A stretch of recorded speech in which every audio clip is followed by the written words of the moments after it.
definitely has taken a long time, and I'll be the first to tell other students because we have streamlined the way we teach and focus more on the individual. Right. Yes, Now, hold on to that, because you're saying we've streamlined. Mm-hmm. That's funny that you say that, because 6 years ago, I mean, the teachings were really different. Oh, yeah. There was a lot more,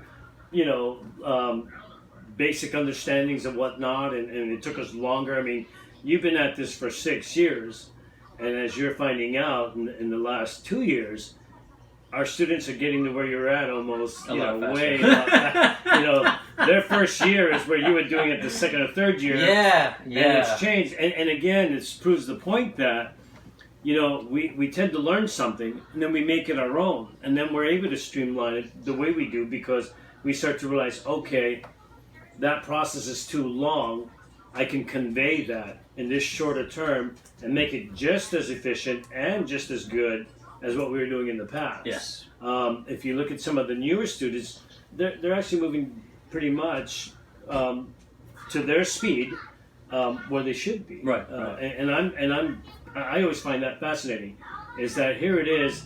We took something from 6 years ago, and we streamlined it. And it's so small and more compact, but everything is still intact. Right. And just based on that description of it, that's martial arts, isn't it? If you think about the idea of traditional techniques, you have these big fluid movements, like you were saying, the punch from here. But in a tournament style, you're here.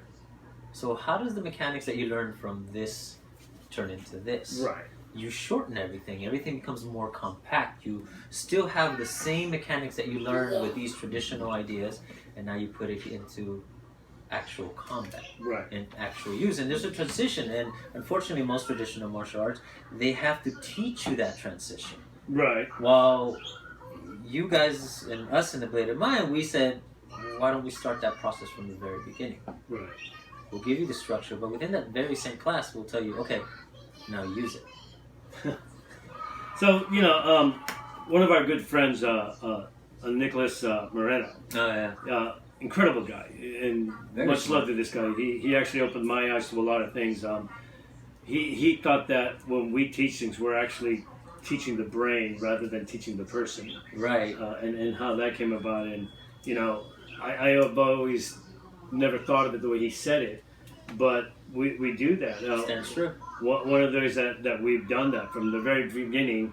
One of the first things that we teach is what? What's the first thing we teach? The exercise. An exercise. That's it. Now, how does that exercise become anything then?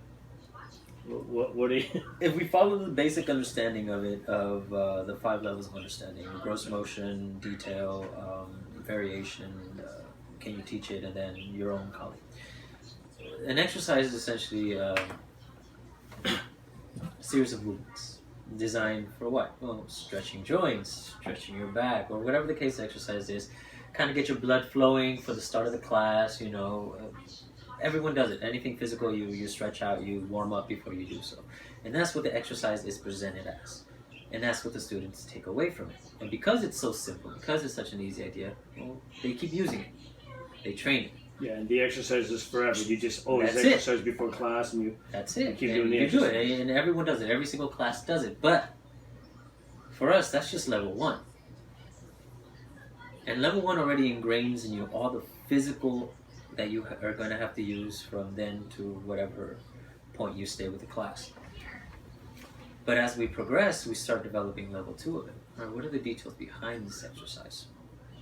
Well, what do you mean? Well, okay, this exercise is stretching, but it's a diagonal strike, a horizontal, and a linear strike.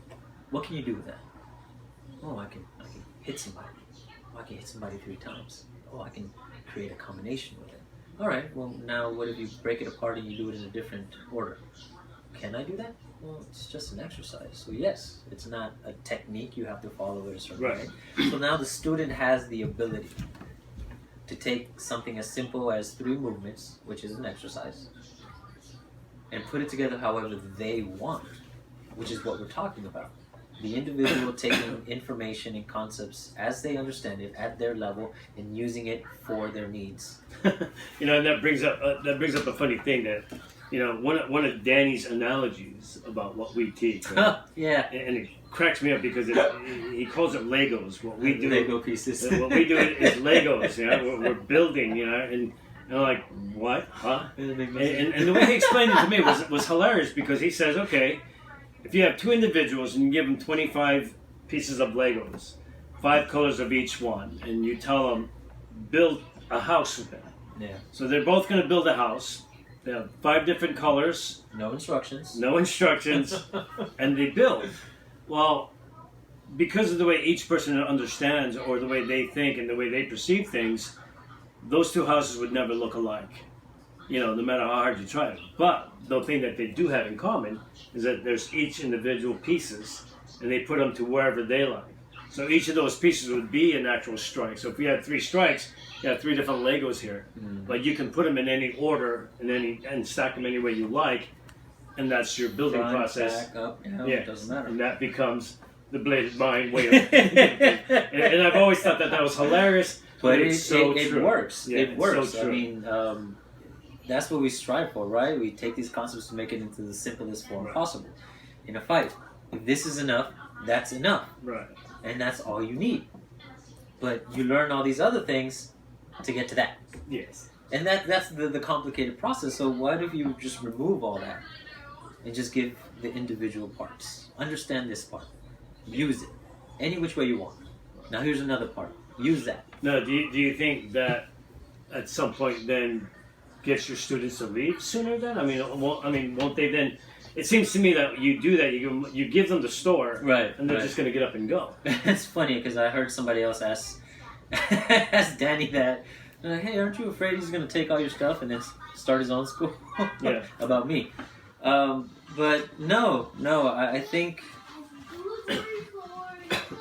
as an instructor, if you're truly out there to give something for your student to use properly and to be able to actually use it in real life, then that's your job well done. Right. You gave your students something. It's theirs now to do with whatever it is they want to do. Yeah, you know, I've always found that it's funny. It's like, you know, you go to a class or another school, and you give them the $60 or $100 a month, but they want you to keep it the way it is. Right. And then, you know, we've always felt that, well, I paid for it. It's mine. I should be able to do with it what I want to do. Whatever you want. You know, whatever it may be. I mean, not to say that go out and start killing people. Right. No, that's never the idea. But how you then take that and what you do with it and how you might change it to suit your particular needs. And we teach that from the very beginning to the individual students. We say, no, this is how you learned it. This is what you brought to it. This is what you turned it into. That's yours. Yeah. You know, the thing is, there is no stealing or anything because if you like you said, you know, we all have the 2 hands, 2 feet, you know. That's it. You can only kick and punch so many different ways that at some point it is going to crossbreed into what everybody else is doing. So that isn't, you know, that doesn't even seem sensible to say, oh, aren't you afraid he's going to take it and stuff? Well, he can do that with or without our stuff. It's just how he decides to do it. You know? Yeah, jump on YouTube and start copying everybody else. I mean, like that one video of the guy, you know, Judy Chop. Yeah, where he's talking about, you know, as silly as that is, but yeah, you can do, you know, that's his. That's his. He took it. He yeah. saw it. He interpreted it, and he took it to whoever way he Yeah. wants to.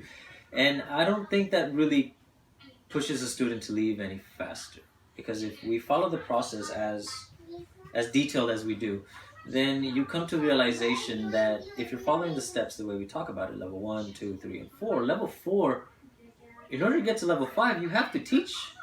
Yeah. Yeah, it's a necessity. Right. So the way I see it, and again, going back to the way I was taught, and this is the only martial arts background that I really have, and the only one that really makes sense nowadays, because I do look at others and I do go to conventions and look at others' teachings and methods and things like that, and I grasp their stuff a lot faster than some of the students in their own class. Right. Because I understand the mechanics behind it, but more to the point, the teaching becomes a process. So if your student takes what you do and teaches it to somebody else, they're only furthering their own knowledge. Right. And you as an instructor, as long as you continue teaching, you too are growing. Right. And that's the one thing that I've always prided what we do on is that I make you guys, Yeah. you know, the students, start teaching as soon as you can. I mean, we make sure you know what you're doing. Right. But the moment we see that, and it could take 3 or 4 months or 2 or 3, 5 years, depending on the student, then we want you to go ahead, because I'm a big proponent of you're becoming better when you teach. And I've seen it for myself. I've seen my own shortcomings in other students, and while I'm correcting them, the realization in the back of my head, hey, isn't that what you do too? I'll stop now. And you start really progressing in yourself. And then that's what we're talking about at the end of the day is somebody comes to any school, any class, they want to learn something for themselves. They have their own goals, their own set ideas, and why they're doing what they're doing. Right. And they're going to do that. They're going to follow that through if they're diligent enough. Many quit because that's just how people are. It just becomes too time consuming for whatever it may be. Yeah. So if that's the driving force behind anyone learning anything, doesn't it make sense to teach the individual versus the masses? Yeah, and Danny is again a big proponent of that. You know, Danny doesn't have a lot of students, but the ones that he have are all, you know, seem to be fairly quality students. And you know, I think that's the big difference. Yeah. Is that when somebody walks away from us, they have a bigger and better understanding of themselves. You know. I love that you said that because that's been my personal journey. In the past 6 years, I've gone from an arrogant prick, yes, to put it's it true, in the nicest of ways, to a lot humbler, a lot more patient of a person, and I'm far more secure in myself than I used to be. I used to be jittery and have all these social anxieties, which are still there. Don't get me wrong, I still don't like people very much. But I'm so much more comfortable walking in my own skin. Right. Understanding myself, I've become a better father because of it. I've become a better friend, a better son, a better brother. Right. Just because of the way that you guys have taught me, you've really pushed me to see me. Good. To accept my shortcomings, and even my, you know, the good sides of me, which I didn't think there were any, but there are. And to really test the student to say, look, here's what I can give you. Right. But on the other half of that, you have to put yourself into there too. Yeah, and I think that's one of the biggest things that I've taken away from this is that when we give you guys, you know, the students some stuff, and we see you using that, but not just in the fight mentality, right? But in your everyday lives, and it's changed that individual. That makes it all worth it. You know, we aren't just teaching you how to beat up somebody. No, that's not. You know, that's not what we're doing, because we just don't like those kind of students. No. We've turned away students. Yeah, because of the mentality behind their heads. But when you start to use this in your day-to-day life, and you see how it changed you, and how you become more confident about what you do and how you go through your life, then that's the reward that we get. You know, that as an instructor, when I see that, I'm like, I did my job. You know, this student is so much better. Their lives are more enriched in what they do on a day-to-day, using our philosophy or the way we think about things. And that's the thing that drew me to martial arts from the Hollywood standpoint. Right. Is that idea that you become a better version of yourself. Right. And it's not a journey that you reach a peak. You don't get your black belt and your 7th and 8th dan and that's it. Oh, you're that much better of a person. No, it's a lifelong pursuit. There is no peak. There's no plateau. It's just a constant growth. Right. And the Bladed Mind seems specifically designed for that purpose. At least it has been for me. I don't know about anyone else. I can't speak for anyone else. Well, thank you for saying that. But that's what I've taken away from it, and I'm very thankful to you and Danny because of it. It's unlike any other martial art or any other way of teaching, really, that I've come across. Well, good. We appreciate that. Thank you. Let's go ahead and cut this short, or you know, end it here. Cut it long. Yeah, this won't be the last of this. No. I think I'm gonna go ahead and spread this out and see what people thought of it, and I think we'll have more of these. Would you be opposed to any of that? Yeah, no, I'm not opposed to that. I think it'd be a lot of fun. Yeah. These conversations are interesting to have because again, this is kind of where our training has come to. We don't do a lot of the physical stuff. We have conversations, and my brain just goes. Yeah, well, Yeah. I think so too. I think, what a great way to learn stuff. Yeah. It's really changed how I see things as far as martial arts. And again, I've been through other systems where you had to learn the traditional way, and the way Danny has given this Right. has really been a big change. It's I'd like to add one more thing before we go in reference to that, and it's nothing against the traditional art at all. I have the utmost respect for the traditional arts and the way that they're taught and the history behind it. It takes a strong back to carry not just the years of training that you had, but the years of your master and their master before them and their master. It's a long lineage, and the traditional arts are beautiful in so many ways. That being said, let's not forget the focus why people train. If it's to learn a traditional art, then there's nothing wrong with that. That's the perfect way to learn it. But if you were like me, who wanted to learn how to be less scared in real life, how to be able to protect himself and the ones he loves from the dangers in everyday life, then the Bladed Mind is probably, and I'm not going to say the only, but probably one of the better ways of learning how to protect yourself. Well, thank you. And this is not a paid thing. that's just coming from That's him. just my own personal thoughts That's his opinion. on the matter. It's not one or the other. It's just based on what your needs are. That's awesome. If you're trying to go fast, you're not going to drive a bus. That's right. So it's the tool for whatever it is you're trying to accomplish. And for my personal goals, the Bladed Mind became that tool.